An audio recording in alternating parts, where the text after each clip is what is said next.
요셉을 양떼같이 인도하시는 이스라엘의 목자여, 귀를 기울이소서.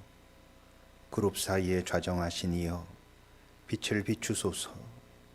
에브라임과 베냐민과 므낫세 앞에서 주의 능력을 나타내사 우리를 구원하러 오소서. 하나님이여, 우리를 돌이키시고 주의 얼굴 빛을 비추사 우리가 구원을 얻게 하소서. 아멘. 하나님, 우리가 예수 그리스도로 인하여 생명을 얻은 자로 주 앞에 예배하러 나왔습니다. 한 주간 이 땅에서 살았습니다. 주 앞에 오면 구원받은 우리들이지만 우린 또다시 매일매일 주의 구원이 필요한 자임을 또 고백합니다.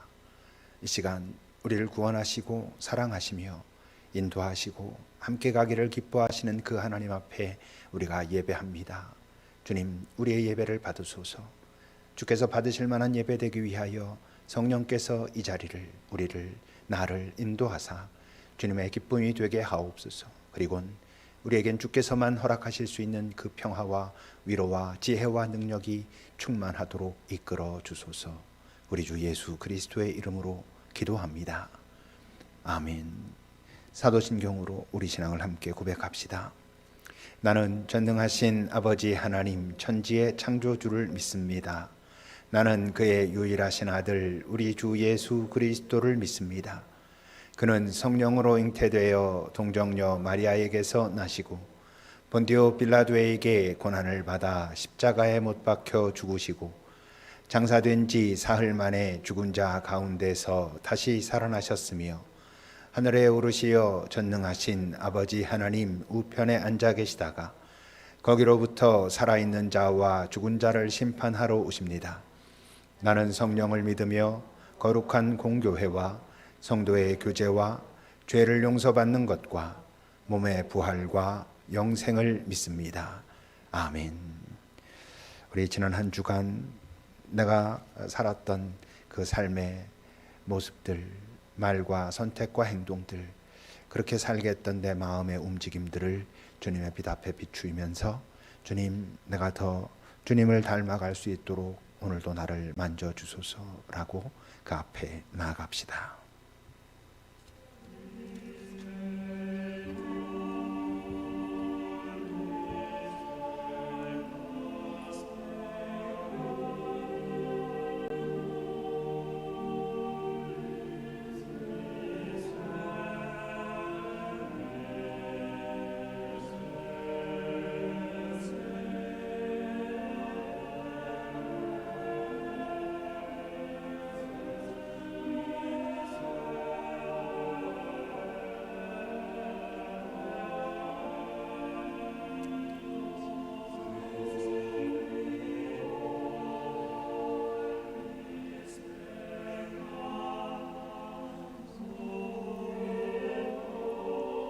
주님의 말씀입니다.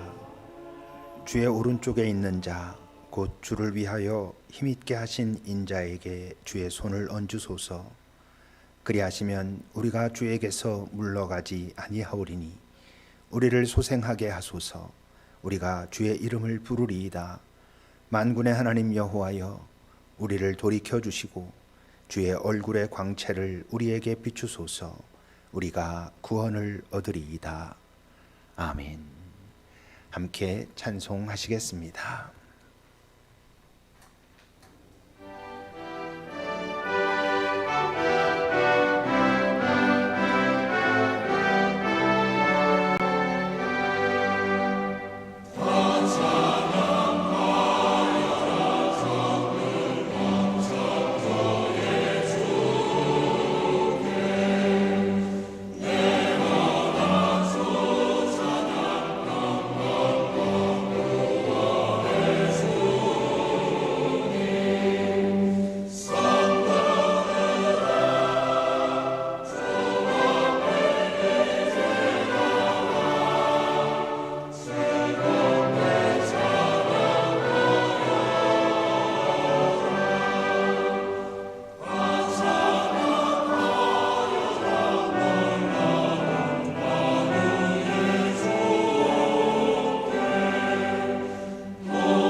사랑의 하나님, 오늘도 하나님께서 허락하신 주일을 주시고 교회를 세워주시고 또 저희가 이렇게 교회에서 그리고 지금은 가정에서 하나님 앞에 나와 예배드리게 하심을 감사를 드립니다. 하지만 저희가 아직 코로나19로 인해 잃어버린 것이 많습니다. 자녀들은 학교에 가지 못하고 친구들과 선생님도 만나지 못하며 직장과 사업에서도 서로 간에 거리를 두고 일상의 소소한 즐거움들이 사라지고 경제적으로도 어려움을 겪는 지체도 있습니다. 또한 주일이면 교회에 나와 예배를 드리고 함께 교제하는 삶이 당연했고 주일을 지키는 삶을 살아왔는데 지금 모든 것이 멈추었고 우리들의 나태함으로 교회가 점점 우리에게서 멀어지고 있다고 느낀 적도 있음을 고백합니다.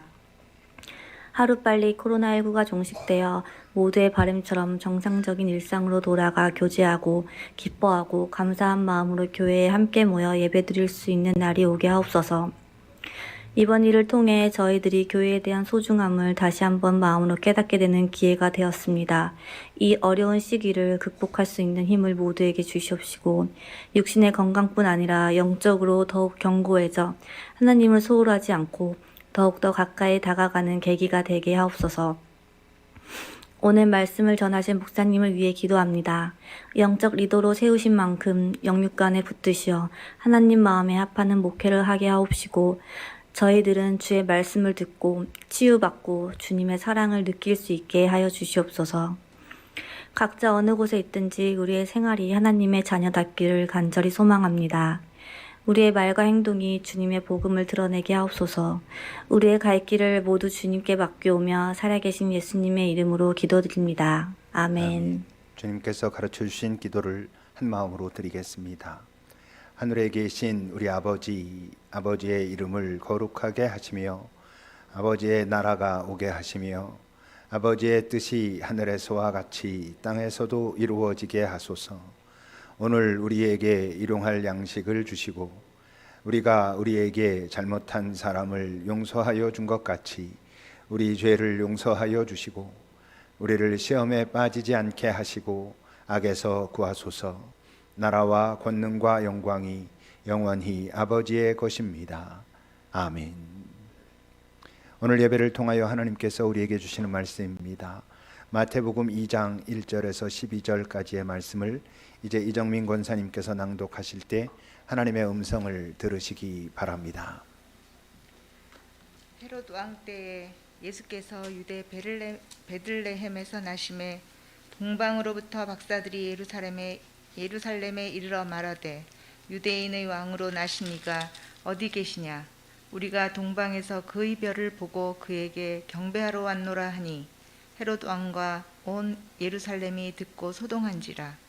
왕이 모든 대제사장과 백성의 서기관들을 모아 그리스도가 어디서 나겠느냐 물으니 이르되 유대 베들레헴이오니 이는 선지자로 이렇게 기록된 바 또 유대 땅 베들레헴아 너는 유대 고을 중에서 가장 작지 아니하도다. 네게서 한 다스리는 자가 나와서 내 백성 이스라엘의 목자가 되리라 하였음이니이다. 이에 헤롯이 가만히 박사들을 불러 별이 나타난 때를 자세히 묻고 베들레헴으로 보내며 이르되 가서 아기에 대하여 자세히 알아보고 찾거든 내게 고하여 나도 가서 그에게 경배하게 하라.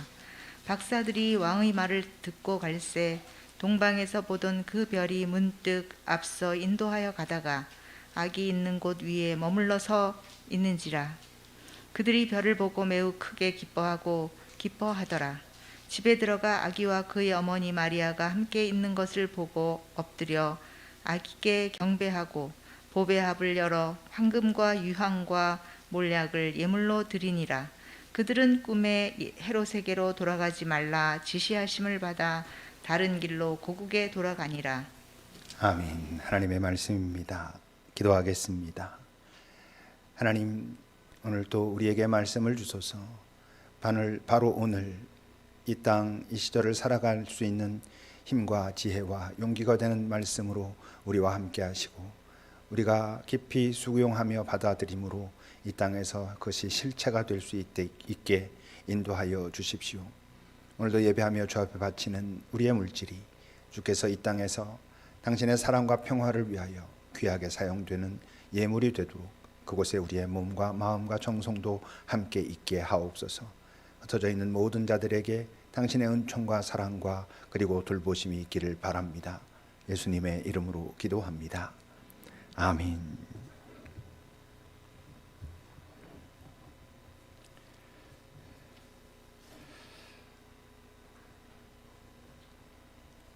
언제 또 이런 게 가능할지 모르겠습니다만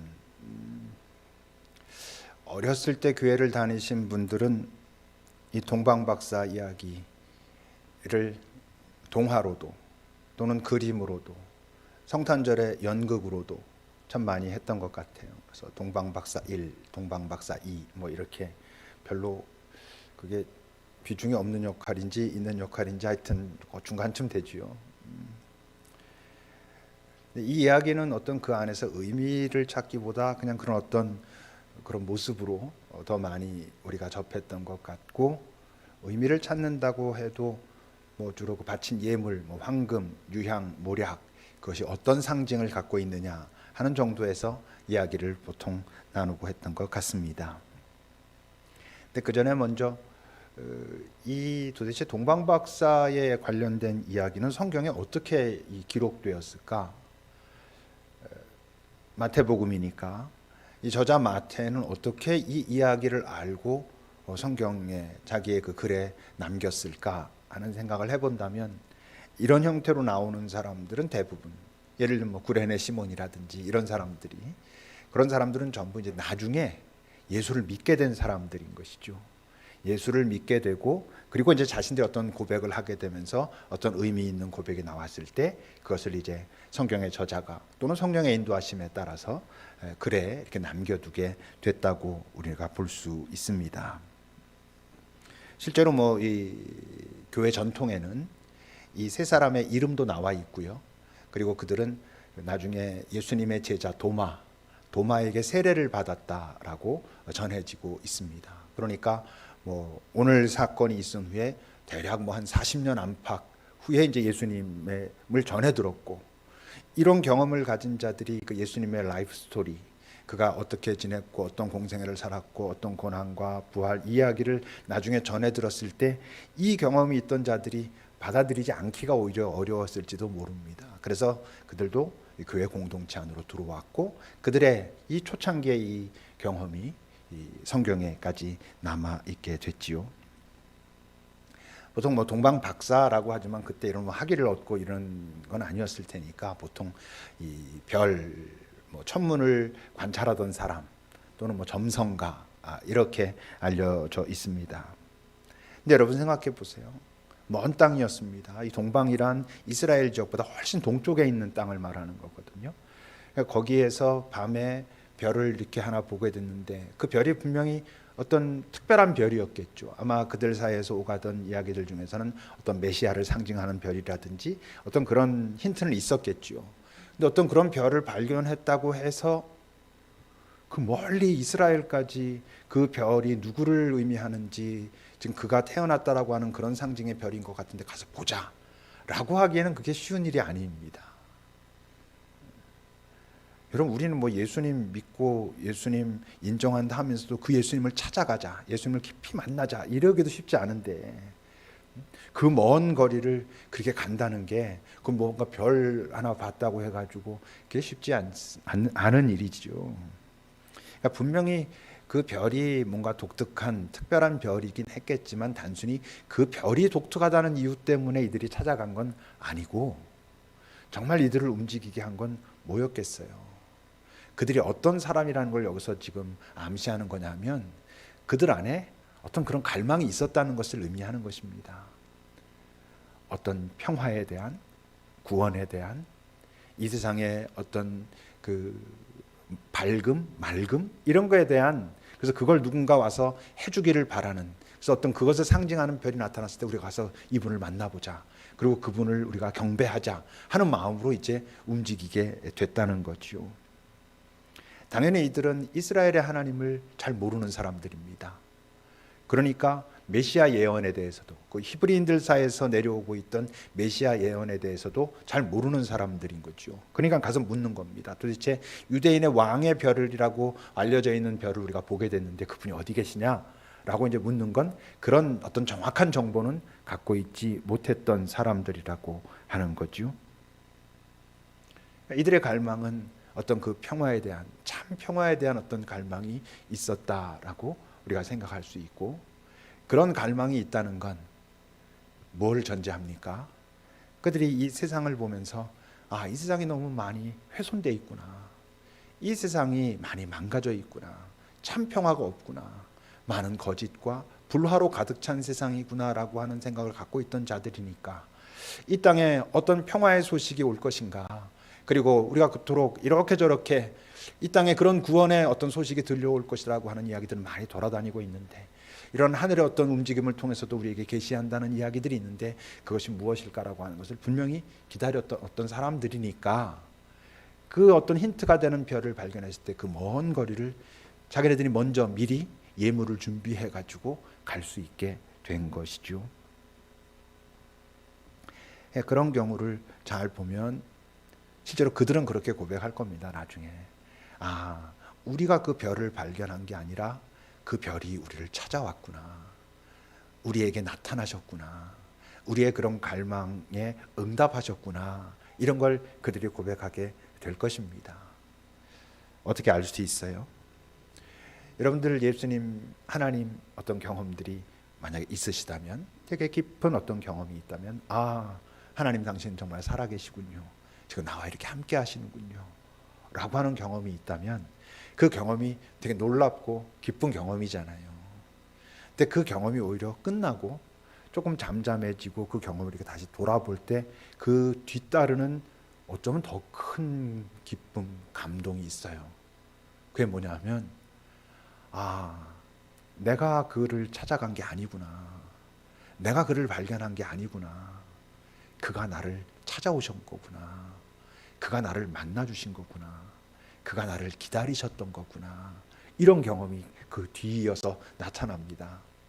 근데 막 어떤 주님을 경험하고 뭐 피정이라고 하는 특별한 경우들도 있지만, 살면서도 내가 어떤 어려운 상황이나 이런 것들을 겪다가 주님의 어떤 도움 같은 것, 그런 것들을 경험한다든지, 아니면 뭐 예배를 통해 가지고 기도를 통해서 어떤 순간 내가 그분을 딱 경험했을 때 그 경험 자체도 참 기쁘지만, 그 경험을 둘러싸고 있는 그 흐름들, 주님이 나에게 어떻게 다가오셨는지, 내가 그를 막 찾았다고 생각했는데 아니구나, 그분이 나에게 다가오셨구나, 이런 것이 주는 그 안도감 같은 게 있어요. 아주 깊은 안도감, 그런 감동이 있는 거죠. 근데 여러분, 그 주님에 대한 경험이라고 할 때, 하나님 경험, 뭐 예수님 경험, 그분의 평화의 경험이라고 할 때 그게 왜 우리에게 실체가 되지 못하냐면, 그게 왜 떠올리면 이 순간 바로 나에게 힘이 되고 능력이 되고 용기가 되지 못하냐 하면, 그런 경험이 있음에도 불구하고 그게 실체가 되려면요, 여러분, 아주 지속적이진 않아도 이게 반복적이어야 되거든요. 그래도 꽤 그분에 대한 그 경험들이 내게 반복적으로 일어나야 그게 나에게 실체가 되는데, 우리는 돌이켜보면 언제 그런 경험이 있었던 것 같기는 해. 어쩌다 한번 옛날에 내가 그런 경험이 있는데. 그래서 먼저 우리가 하는 얘기가 첫사랑을 회복하자, 제가 자주 얘기하잖아요. 첫사랑 회복해서 뭐해요? 지금 사랑을 회복해야지. 첫사랑 회복하자는 얘기를 왜 해요? 자꾸 쭉 잊고 살다 보니까 내가 옛날에 그랬던 경험을 다시 생각해야 되는데 이러는 거거든요. 근데 그러니까 그 하나님이, 그 평화가, 그 위로가 내게 실체가 되지 못하는 거예요. 실체가 되려면 뭔가 그래도 조금은 반복적으로 그런 일이 일어나야 되는 거죠. 근데 여러분, 반복적으로 경험하지 못하는 이유가 뭐예요? 우리에게 그 갈망이 없는 거예요. 평화에 대한 갈망, 그분이 나를 인도해 주시기를 바라는 그런 갈망, 그분을 경험하고 그분께서 주시는 힘으로 살고 싶어하는 갈망이 우리에게 별로 없는 거죠. 오늘 본문 1절과 2절을 여러분 보세요.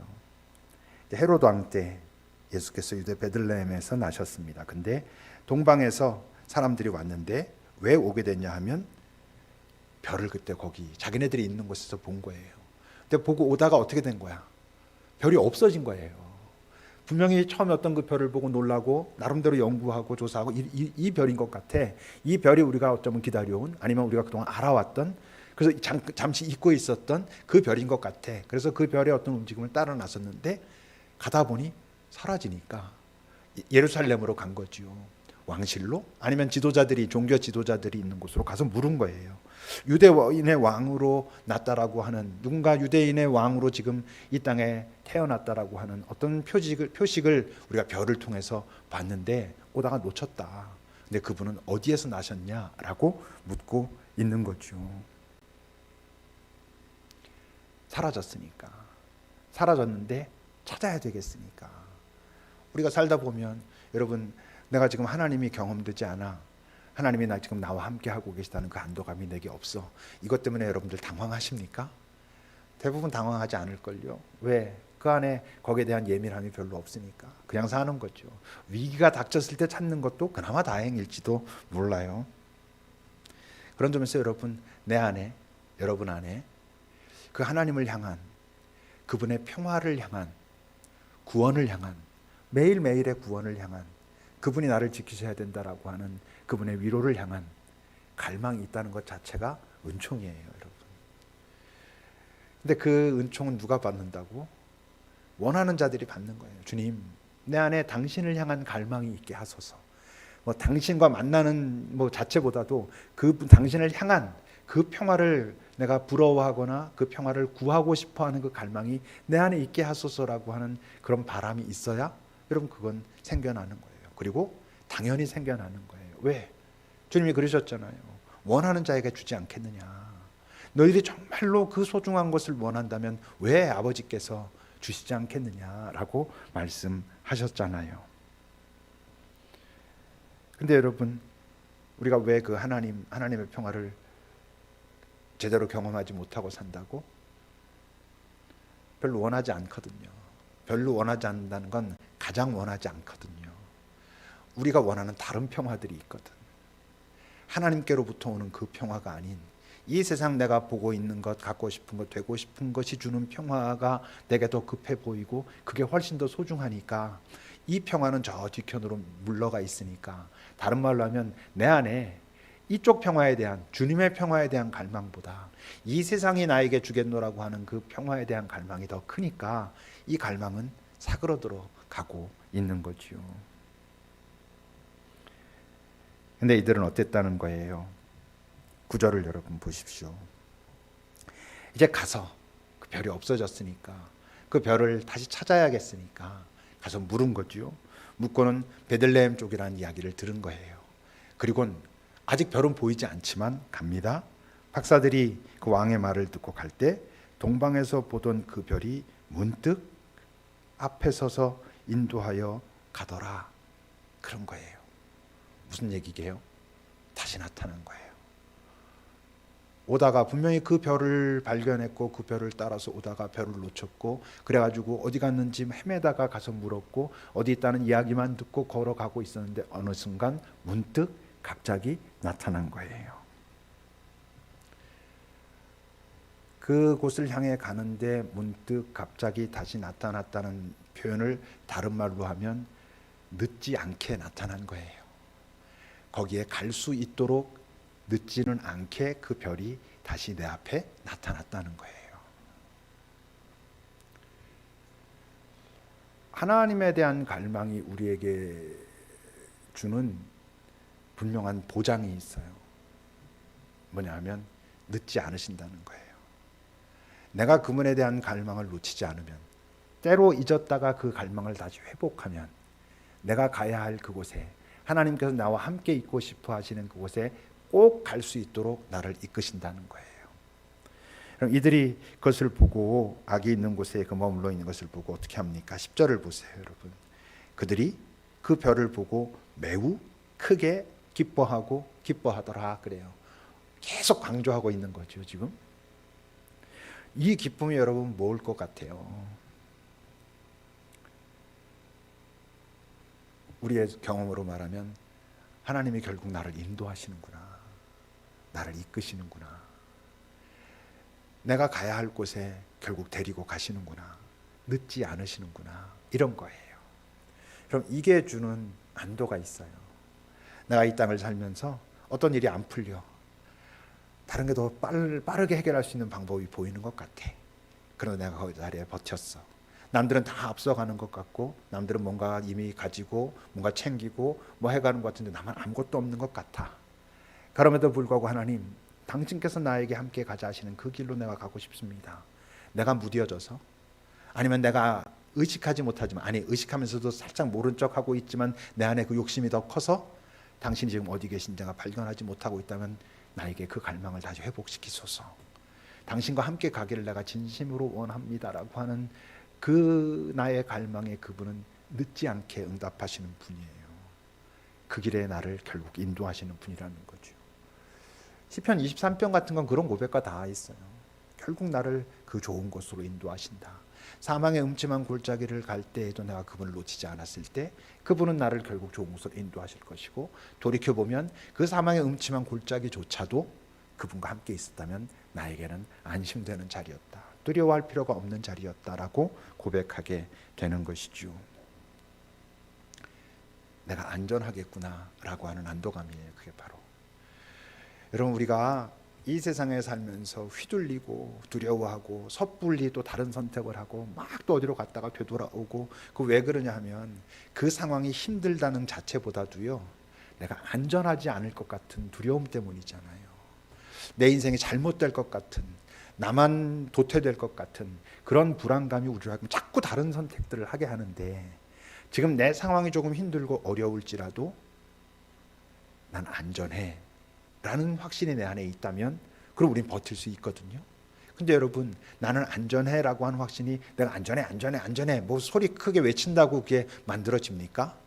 이런 경험들을 통해서, 그런 반복적인 경험들을 통해서, 뭐 자주 얘기하지만 시편 23편의 고백은 어느 한순간의 고백이 아니에요.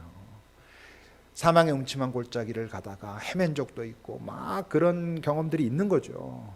그러다 되돌이킨 적도 있고 다시 주님을 발견한 적도 있고, 때론 나는 하지도 못했는데 그분이 나를 그냥 일방적으로 찾아와서 나를 구원하신 적도 있고, 이런 경험이 쌓여가다 보니까 갖게 되는 안도감. 그러니까 사망의 음침한 골짜기를 지날지라도 내가 두려워하지 않을 것은 그가 나와 함께하고 계심이라. 한 번만 경험해서, 아니 나름 반복적으로 경험해서 알게 되는 바로 그것이죠.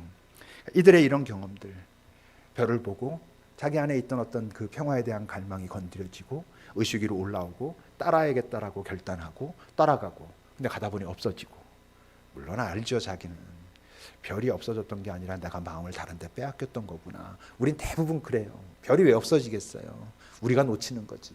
우리가 눈이 딴 데 갔다가 어딨지 하고 헤매는 거지. 그럼에도 그 별은 내가 그 마음을 놓치지 않는다면, 아니면 회복한다면 나를 언제든 다시 이끌어 가시는구나 라는 경험들이 쌓여야 우리는 안도감을 가진, 안정감을 가진 그런 삶으로 살 수 있습니다. 마태복음에는요, 예수를 유대인의 왕이라고 고백하는 두 개의 장면이 있어요.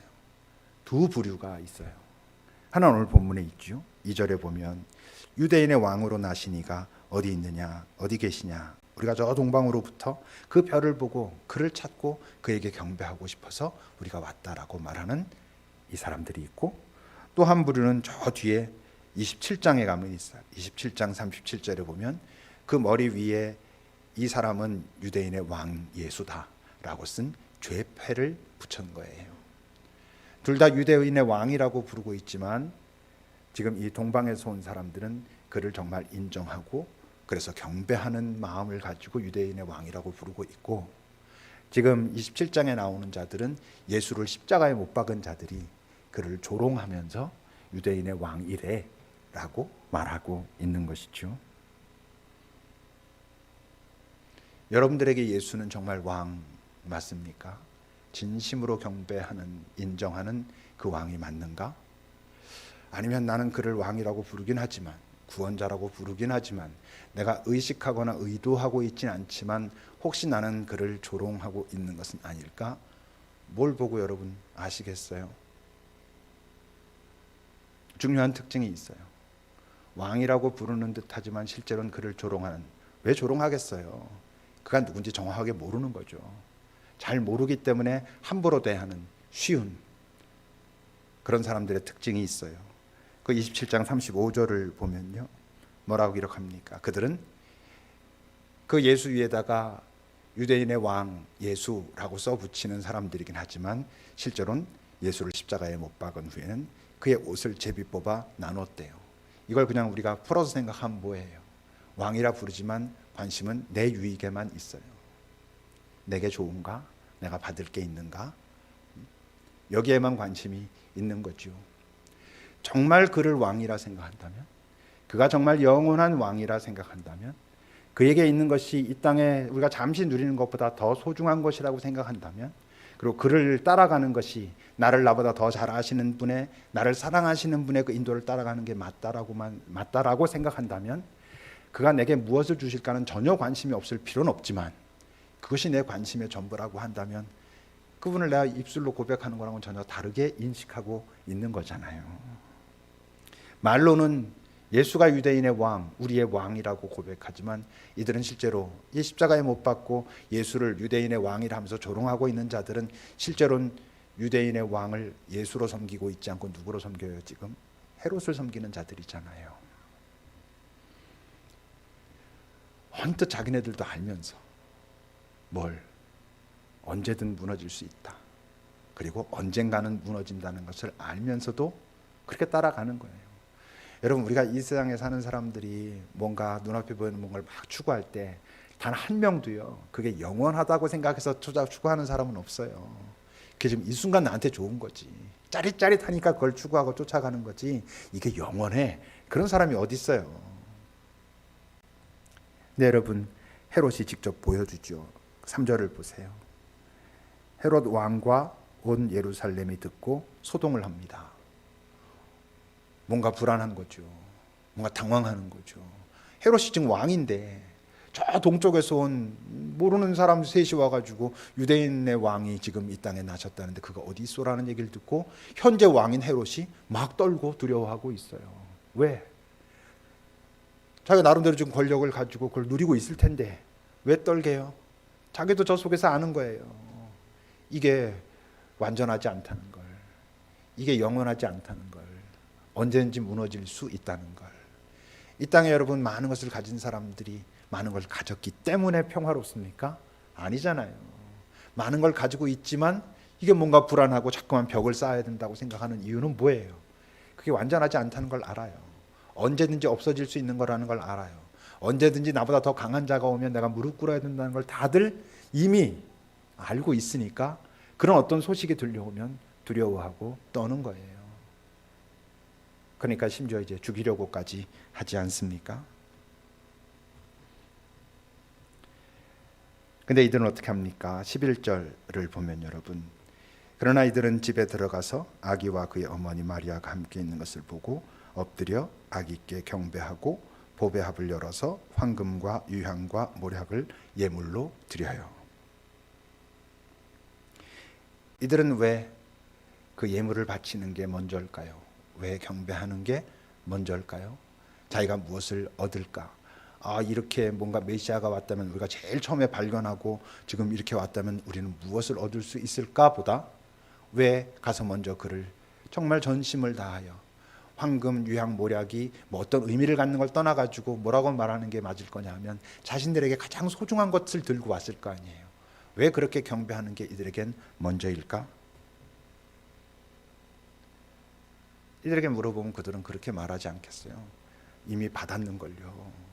뭘?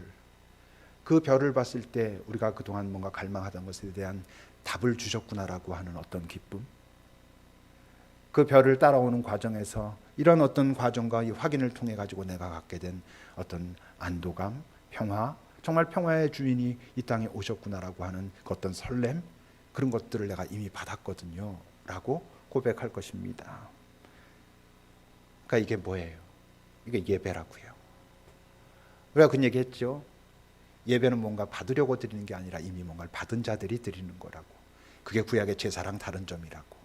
여러분들이 여기서 드리는 것이 진짜 예배라면 여러분들이 여기서 뭔가 필요한 것들을 구해야 되겠지만 그 전에 뭐 이미 당신 나의 본질의 문제를 해결해 주신 것에 대한 내게 감사와 기쁨이 있습니다.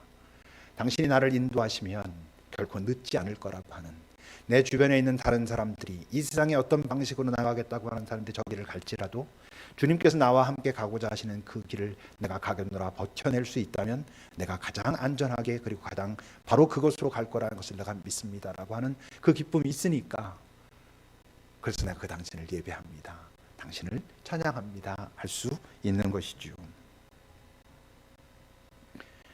지금 이 자리에서 여러분들이 그러셔야 된다고요. 성경에는요, 여러분 잘 찾아보면 동방박사 세 사람이라는 얘기 많이들 하죠. 근데 사실 동방박사 온 사람이 세 사람이라는 얘기가 성경에 없습니다. 근데 이제 교회 전통에 보면 그렇게 세 사람이라고 말하고 또 그 이름도 나오고, 무엇보다 세 사람이라고 말하고 있는 되게 중요한 근거로 삼고 있는 게 뭐냐면 그 예물을 세 개를 바쳤다는 거예요. 황금과 유향과 모략, 그 예물 세 개를 바친 거, 한 사람이 하나씩 바쳤겠지, 뭐 이렇게 이제 가장 기본적인 근거로 말하고 있는 거죠. 그리고 이 세 개의 이 예물이 갖고 있는 여러 의미를 말해요. 황금은 뭐 왕을 이야기하고 뭐 이렇게 하지만 그 의미야 뭐 붙이고 싶은 사람들이 마음대로 붙이는 거고, 잘 보면 왜 세 사람에 대한 이야기는 여기에는 없고 그냥 황금과 유향과 모략을 바쳤다고만 되어 있을까? 이렇게 보면 제가 기도할 때는 그래요. 그냥 이것이 이들 자신이구나. 그냥 나 자신을 그분께 드리는, 내가 가진 가장 소중한 것, 바로 그러니까 나 자신을 하나님 앞에 드리고 있는 그런 자리인 것이죠.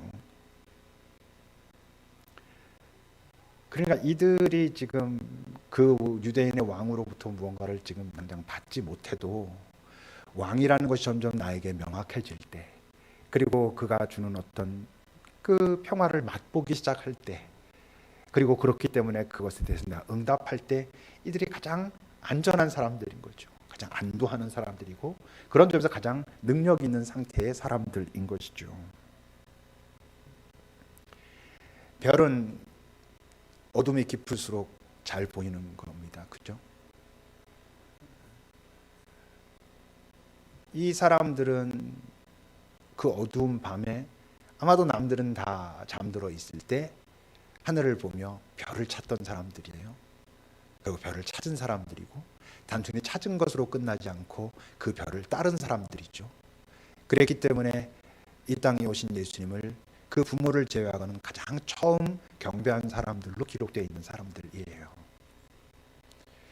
요즘 상황을 보면 이 세상이 정말 어두움이구나라는 게 너무 명확하잖아요.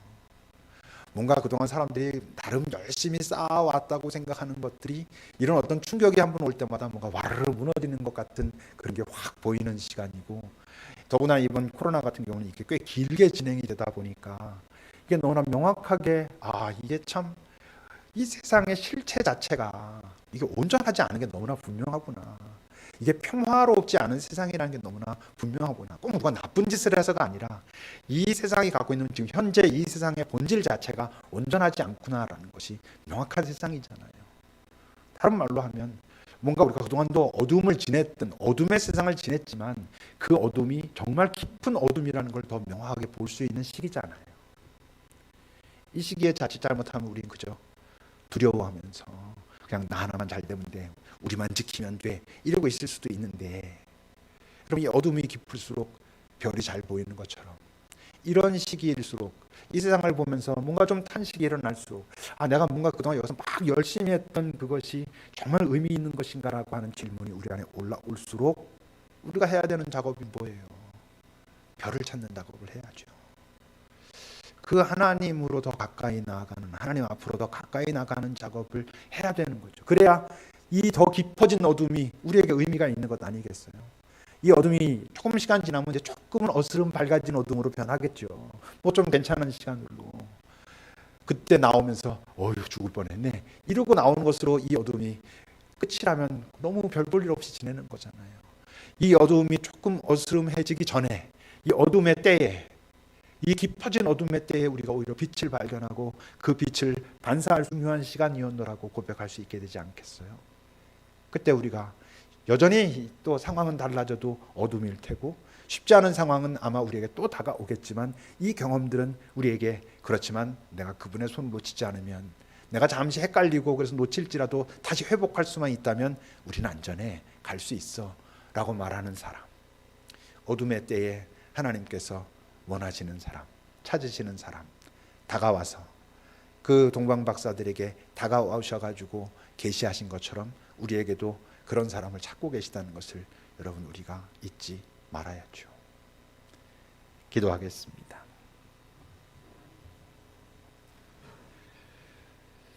이 사람들의 그 어두운 때에 별을 발견하고 걷기로 결단하고 시작하는, 그게 왜 쉬운 일이겠어요? 성경에 그 글로 나와 있으니까 그 먼 거리를 그들이 떠났다더라, 뭐 가서 만났다더라 이러겠지.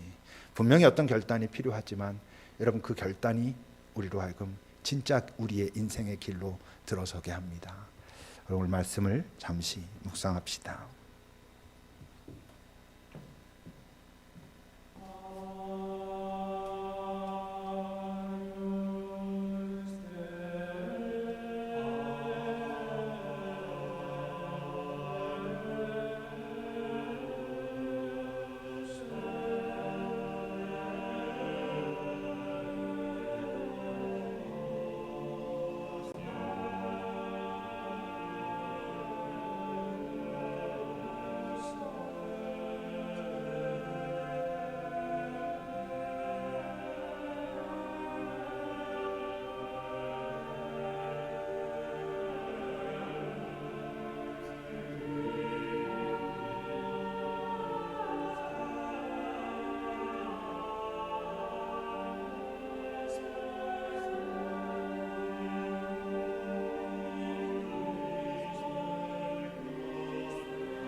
주님, 이 세상의 본질이 어두움인 것이 너무나 분명해지는 시간, 그 어둠 속에 눌려 조금은 지쳐가고 힘든 이 시간, 그래서 더 뒤로 물러서고 싶어지는 그런 시간, 그러나 오히려 이 시간에 어둡기 때문에 분명히 더 빛나고 계실 주님을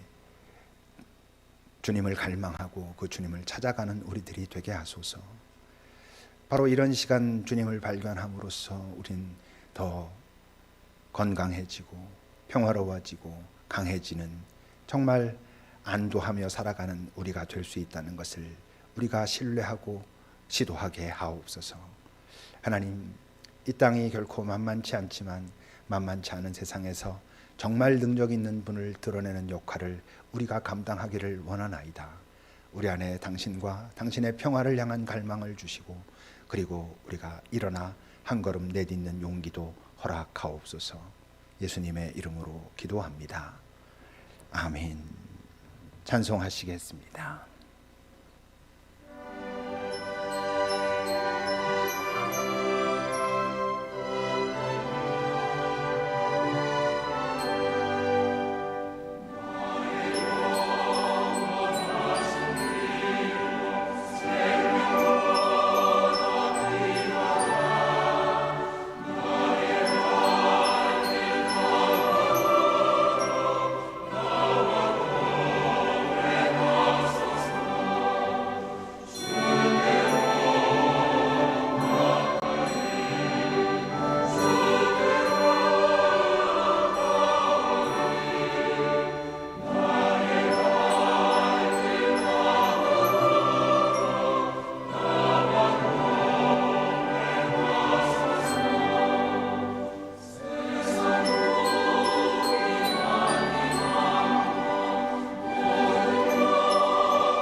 여러분들 안에 주님의 별이 있습니까?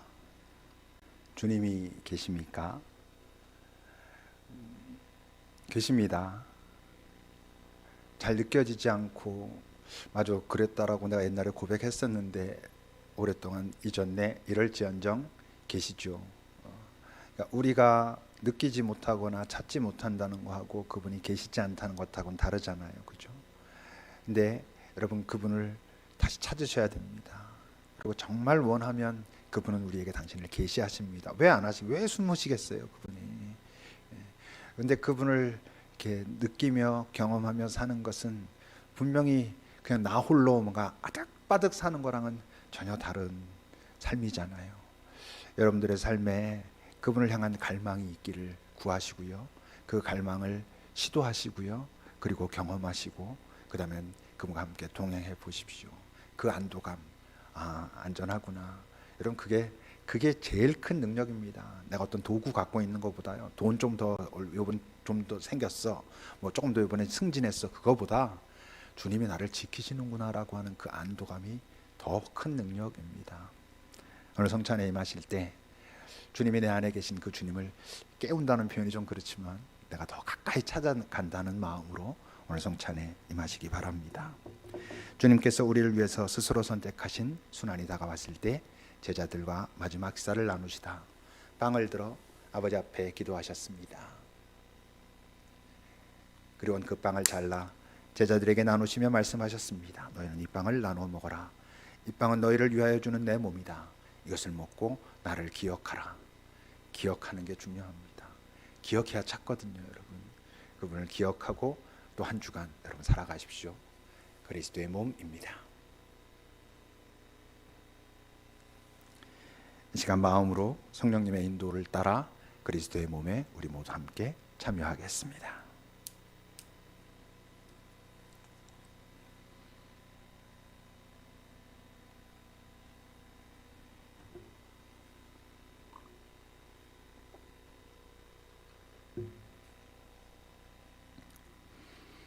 저녁을 드신 후에 다시 잔을 들어 아버지 앞에 기도하셨습니다. 그리고는 그 잔을 나누시며 말씀하셨습니다. 너는 이 잔을 나눠 마셔라. 이 잔은 너희의 죄를 없이 하려고 흘리는 나의 피다. 생명의 피, 새 언약의 피다. 이것을 마시고 그 새 언약을 받은 자답게 그 당당함으로 그 안도감으로 살아가라. 그러기 위하여 나를 기억하라 라고 말씀하십니다. 그리스도의 피입니다. 함께 그리스도의 피에 참여하시겠습니다.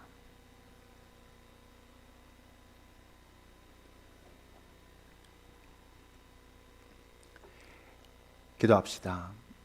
무엇보다 먼저 주님, 참 잊기 쉬운 주님, 그 주님을 찾고 싶은, 만나고 싶은 갈망이 내 안에 있게 하옵소서. 그리고 주님과 함께 동행하는 그 안도감이 내 안에 충만케 하옵소서. 상황보다 더 큰 힘, 내가 가진 다른 어떤 도구보다 더 큰 능력을 주님 내게 주소서라고 기도하십시오. 우리 주변에 그 주님이 필요한, 주님의 사랑과 위로가 필요한, 그 안도감이 필요한 사람들이 떠오른다면 그들을 위해서도 기도해 주시고 이 사회와 이 땅 위해서 여러분 기도를 부탁합니다. 잠시 기도하시겠습니다.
주님, 우리가 힘들고 어려울 때 다른 누구의 위로와 다른 누구의 눈물보다 정말 주님이 날 위해 울고 계시는 것을 경험할 수 있다면 우린 일어설 수 있다는 것을 잘 다시 생각하게 하옵소서.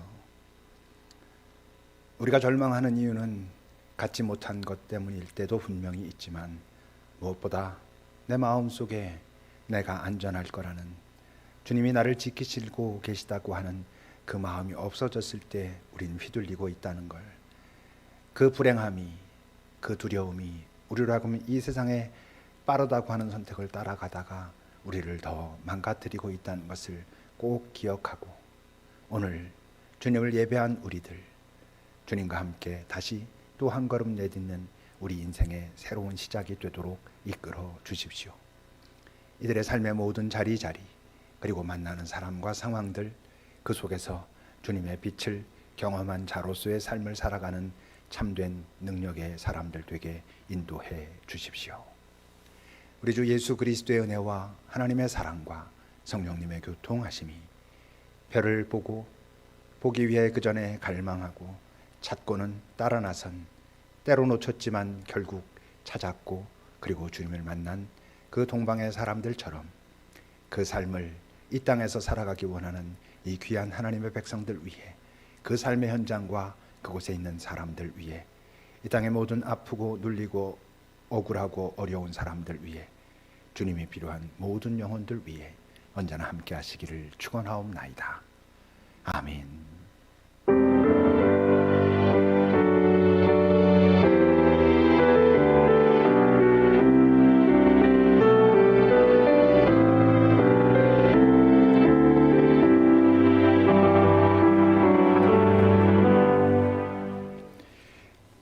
광고하겠습니다. 옆에 있는 분들과 먼저 좀 인사를 나누시죠. 주님의 평화를 빕니다. 이렇게.